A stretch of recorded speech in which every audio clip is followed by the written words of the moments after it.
ఈరోజు మనం రైతు బజార్కి వచ్చాము. ఆదివారము రైతు బజార్లో అందరూ రైతు బజార్లోకి రావాలా.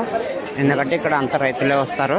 వీళ్ళకు మనము ఇక్కడ వీళ్ళ దగ్గర పర్చేజ్ చేసి వీళ్ళకు ఎకనామికల్గా బూస్టింగ్ ఇవ్వాలా. సో వాళ్ళు కూడా అందరితో పాటు గ్రో అవుతారు. సో అందరూ మీరు కూడా రైతు బజార్కి వచ్చి రైతుల దగ్గర కూరగాయలు కొనుక్కోవాలా. ప్రతి ఊర్లో రైతు బజార్లు ఉంటాయి. రైతు బజార్లు ఉన్న చోట పోయి వెళ్ళండి. ఎందుకంటే అక్కడ కొనుక్కుంటామంటే రైతులకు కూడా కొంచెం ఎకనామికల్గా బూస్ట్ ఇచ్చినట్టు ఉంటుంది. చూడండి అంత ఆదివారము రైతు బజారు ఎలా ఉందో అంత కిటకిటలాడుతుంది. Please subscribe.